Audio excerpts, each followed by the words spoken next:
뭐가 있었어요? 동이에요. 동이에요. 그 다음에 이번 주에는 뭐를 보였어요?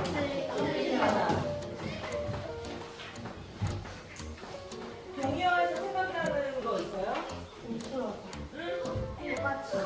같다? 다르지 않다. 어? 다르지 않다. 의견이 일치하다. 의견이 일치하다. 그런데 잘 들어봐. 지금 같다라고 얘기를 했잖아. 근데 세상에 같은 게 뭐가 있을까? 쌍둥이. 쌍둥이가 같아? 쌍둥이가 같다는 거에 동의하는 사람. 쌍둥이가 같다. 어때? 모습에서 같을 뿐이지 실제로 다른 사람이 모습도 사실은 같아? 완전히 같은 거. 완전히 같지는 않아. 비슷해. 근데 우리는 쌍둥이를 같다라고 얘기했어. 그쵸? 또 같다라고 말하는 것들이 보통 뭐가 있을까? 젓가락 젓가락. 젓가락 두 짝? 젓가락 두 짝이 같아? 그리고 똑같은 신발 한 짝. 똑같은 신발 한 짝씩? 네. 그리고 조개는 나무 나무 조각들? 그러면은 얘들아, 우리가 이런 모양들은 사실은 하나의 틀에 맞춰서 사람이 똑같게 제조한 거잖아. 그렇죠. 그런데 이렇게 제조한 것에 대해서도 지금은 이게 같을까라고 생각했을 때는 의문이야. 첫 번째 기계에서 찍어 나온 거, 두 번째 기계에서 찍어 나온 거, 세 번째 기계에서 찍어 나온 거, 당연히 똑같은 기계에서 찍어 나왔으니까 같을 거라고 생각하지만 자세히 보면은 달라. 이 나무도 똑같은 사람이 틀에서 이렇게 만들었지만 이 나무의 무늬를 잘 봐봐.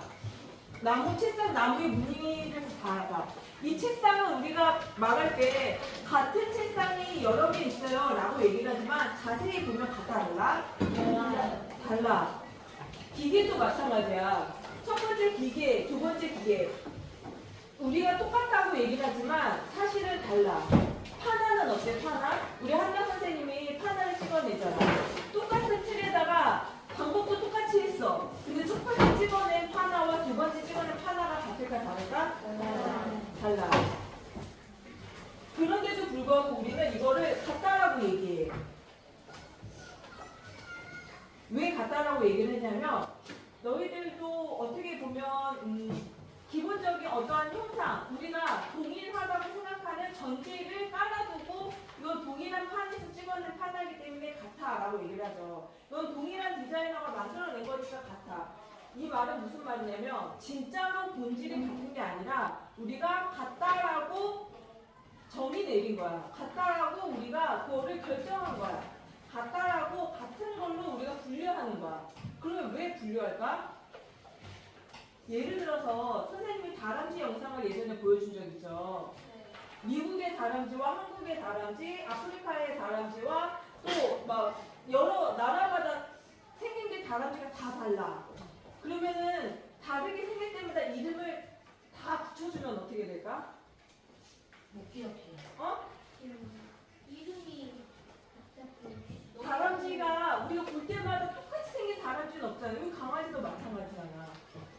근데 그거를 지금은 우리는 강아지가 11마리이기 때문에 각각의 이름을 붙여줄 수는 있어. 그 정도는. 근데 수백, 수천, 수만 개의 다르게 생긴 강아지가 있어.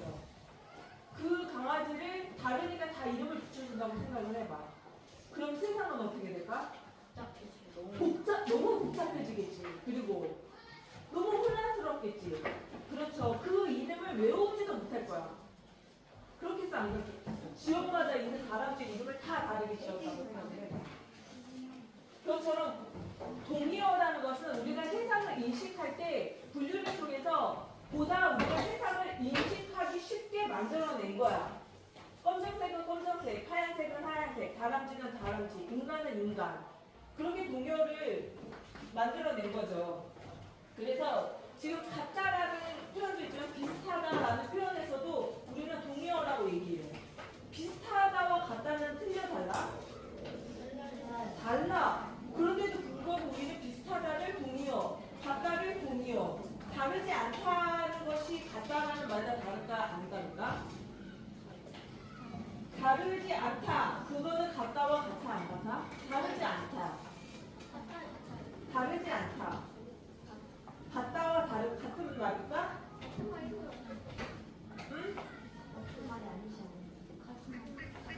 그러나 이거는 범위가 더 넓어져.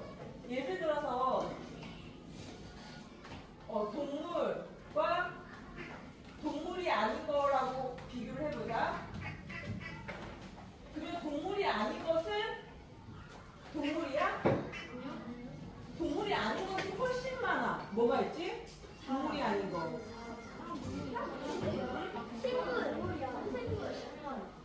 그것처럼 다르지 않다와 같다와 비슷하다라는 말이 한 단어로 동일하다고 생각하기에는 오류가 너무 많아. 그럼에도 불구하고 우리는 세상을 인식하기에 그래도 그렇게 범주화를 해야지 우리가 용이해. 다리가 4개 달린 것은 동물, 강아지. 다리가 3개 달린 것은 없잖아. 다리가 2개 달린 것은 사람, 그리고 새. 그렇게 우리가 구분을 지어서 분류를 하는 거지. 그러면 틀리다는 것은 뭘까? 틀리다는 거? 틀리다는 거. 무언가가 맞지 않는 거. 맞지 않는 거? 뭐라고 쓰는지 보자. 셈, 일, 어긋난 거. 셈, 그 다음에 마음이 비틀어진 거. 마음이 비틀어진 거 틀리다야? 이거는 어디서 찾았을까? 마음 비틀어진 거 누가 썼어? 이거는 어디서 찾아서 같이 있었었어? 재밌는 말이다. 그치? 틀리다가 마음이 비틀어진 것은 틀리다라고 얘기해. 그 다음에 셈은 똑같죠. 사실이 아닌 거. 사실이 아닌 거를 틀리다라고 했겠죠. 사실 일치 맞지 않는 거. 어긋난 거. 지금은 너희들이 이제 세상을 이제 나가겠죠? 예전에는 맞고 틀림이 명확히 써. 근데 지금은 너희들이 어떠한 입장을 취할 때도 이거는 무조건 100% 맞아 라고 얘기했을 때는 너희들 말의 함정에 빠질 수가 있어. 누군가 반론을 제기할 수 있겠지. 지금은 사실이라고 이야기하는 것들이 과학으로조차 양자역학이 발견되면서 학문이라는 것을 통해서 사실이라는 것이 사실이 아니다라는 이론들이 많아. 빛은 얘들아 빛은 어떻게 지나가지? 빨리 지나가는데 어떻게? 곡선으로? 직선으로. 그러면은 예를 들어서 빛은 직선으로 지나간다고 했을 때 우리가 구멍을 뚫었어. 그 구멍 뚫은 곳에다가 빛을 통과시켰어. 그러면은 구멍을 통해서 통과되면 빛은 어디에 모여 있어야 돼? 직선 운동을 하니까 가운데 모여 있어야 되지. 근데 그게 아니라 가운데 주로 많이 모여 있지만 사방에 이렇게 모여 있는 거야. 그래서 빛이라는 게 직선 운동을 한다는 거에서도 의문점을 갖게 돼 있었어. 그래서 지금 과학도 무언가가 명확한 것이 있을까? 라는 의문을 갖게 된 거지. 그 대표적인 책, 그런 문제의식을 갖고 있는 책이 떨림과 울림이야. 떨림과 울림 책 산 사람. 그 책이 그런 내용이야. 물리학자가 썼으면 굉장히 과학적이고 합리적인 것을 추구했을 텐데도 불구하고 과학이 완전하지 않다. 인문학적으로 써진 책이 그 책이에요. 우리가 그렇기 때문에 너희들 나중에 토론할 때도 마찬가지야. 세령이가 한 말이 내가 생각하기에 맞는 것 같아 라고 생각하면 토론할 수가 없겠죠. 그치? 내가 지는 거잖아, 토론에서. 근데 완벽하게 100%의 정답은 없다는 거야. 그러면은 그 말을 왜 했는지 집중해서 잘 들으면 그 말에 틈이 있어. 그 틈을 잘 발견한 사람이 있었어. 그 사람이 누구지? 소크라테스. 그래서 맨날 따기 받고 다녔잖아. 왜냐면 내가 무슨 말만 하면 거기에서 오류를 찾아내니까 말하는 사람이 열받잖아. 말꼬리 잡는 것 같아서 열받아서 엄청 시장판에서 따기 많이 맞은 사람이 소크라테스야. 지금은 틀리다라고 너희들이 써놨던 거, 근데 셈은 달라. 셈은 맞고 틀림이 있어. 왜일까? 셈은 맞고 틀림이 있어. 왜일까? 셈은 사람들이 어떠한 공식으로 약속을 한 거야. 셈이라는 게 세상에 진짜로 실제하지 않니? 덧셈, 뺄셈, 나눗셈, 곱셈이라는 게 세상에 실제하지 않아? 실제하지 않아. 그런데 덧셈은 이런 거야, 곱셈은 이런 거야, 나눗셈은 이런 거야. 그렇게 사람들끼리 약속을 한 거야. 그렇기 때문에 그것은 맞고 틀림이 정확하겠죠. 그런데 세상 그 자체는 맞고 틀림이 없어. 지금 우리가 과학이 이 정도 수준에서 이 기술에서 발견할 수 있는 정도까지만 우리가 과학을 사실로 받아들여. 또 빛의 속도로 우리가 별의 거리를 측정을 하잖아요.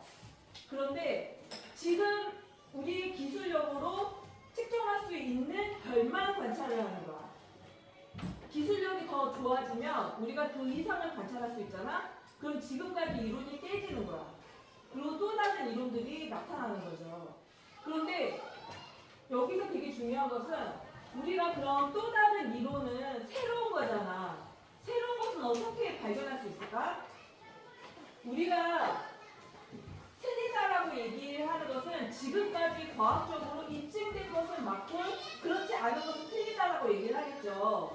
그러면 그 안에는 새로운 것이 있니 없니? 새로운 것이 없어. 그러면 우리는 어떻게 새로운 것을 발견해낼 수 있지? 과학적으로? 과학은 오히려 현상보다 뒤쳐져 있는 거야. 세상이 먼저 나타나고 그것을 발견하는 게 과학이잖아. 세상이 먼저잖아. 그럼 세상을 우리가 어떻게 실험도 뭐야? 이제까지 있는 그런 경우들을 관찰하고 실험하면서 발견하는 거잖아. 새로운 것을 어떻게 발견할까? 관찰력 있는 것을 관찰하겠죠. 얘들아, 지난번에 선생님이 실험에 대해서 설명을 했었거든? 실험의 조건이 있어. 고대 과학과 지금의 과학의 차이가 무엇이냐면, 그전에는 자연 과학이었는데, 지금의 과학은 실험 과학이라고 얘기를 하면서, 실험의 중요한 요소를 얘기를 했었어. 그게 뭐였었어? 실험의 전제는 뭐야? 있는 것을 관찰하는 게 실험이야? 그건 자연과학이야. 고대인들. 이해했어? 지금 근대의 실험은 뭘까? 하나의 세상에 어떻게 보면은 과학적으로 입증되지 않는 하나의 무언의 가설을 세우는 거야. 관찰하는 것도 가설을 세운 다음에 거기에서 이 말이 맞는지 틀린지를 실험할 수도 있고 관찰할 수도 있는 거죠. 근데 그 가설을 세운다는 거는 이미 존재하는 거겠어, 존재하지 않는 거겠어. 존재하지 않는 거에 대한 가설이지. 가짜의 이론을 만드는 거야, 가짜의 이론. 그래서 어떤 사람들은, 어떤 과학자들은 선생님이 예전에 이제 서울대 그 과학 캠프에 참여한 적이 있었는데, 그때 이제 특강을 진행했던 교수님이 어떤 말씀을 했냐면, 과학이 이렇게 증거할 수 있는 거에서는 어떤 분야가 큰 역할을 했대. 그 분야가 뭐냐면 바로 소설이었어, 소설. 소설이고 문학이고 하나의 그런 거야. 그래서 주연이가 소설을 쓴다고 했을 때 오히려 과학자보다 더 멀리, 더 크게 바라볼 수 있을지 않을까라는 기대를 한 거야. 왜냐면 우리가 과학을 이미 검증된 것만 우리가 발견할 수 있잖아. 거기에 대해서 실험을 통해서 우리가 하지만 아무도 생각하지 못하는 거, 그런 상상력이 필요한 게 소설이잖아. 그런 소설을 통해서 그 추리소설이었어. 추리소설을 통해서 과학자들이 그 소설을 봤는데 별이 막 흔들리는, 예를 들어 별과 관련된 소설이었어. 그 소설이 너무 재밌는 거야. 그래서 진짜 저런 소설의 내용을 기반으로 실험한 연구들도 있었어. 그것처럼 틀리다라는 게 동의어와 마찬가지야. 동의어는 같다, 이거고 틀리는 것은 그 반대말로 생각하지만 이 세상에 맞고 틀림은 인간이 약속한 수라던가 그런 약속이 아닌 이상은 맞고 틀림이라는 것이 존재하지 않아. 그것은 어떠한 상황의 범주를 만들어낸 거야. 우리가 그런 부분에서 조금 예민하게 세상을 바라봐야 될 것 같아. 그래서 지금은 틀리다라는 표현보다는 다르다라는 표현을 많이 써. 유준이 너 그 말 틀렸어 라고 얘기하지 않고, 유준아 나는 좀 다르게 생각하는데? 라고 얘기를 하지. 나중에 토론할 때도 그렇게 토론을 하는 거야. 아, 너 그 말 틀렸잖아. 그 말 맞았잖아. 그렇게 생각하는 게 아니라, 그렇게 말하는 게 아니라, 대다수 사람들이 그렇게 얘기해. 동의어, 대다수 사람들이 그렇게 얘기해. 하지만 나는 이렇게 생각이 들어. 라고 얘기할 수 있겠죠. 그리고 너 말이 어떻게 보면 틀렸어가 아니라 너는 그렇게 생각하지만 나는 이렇게 생각해. 라는 말로 이 대화를 할 수 있겠죠. 논리적인 측면에서 좀 입증해야 되는 과정도 있지만 모든 상황에서는 모든 언어에서는 정답은 없다는 거. 그리고 너희들이 어떤 상황 속에서도 내가 진짜 내 말에 내가 먹혀버리는 순간 그 순간에서도 빠져나갈 구멍이 있다는 게 언어야. 그래서 언어를 하나의 게임이라고 얘기하는 사람이 비트겐슈타인이거든. 언어가 정말 재밌어. 언어가 다 갖지 못한 세계들이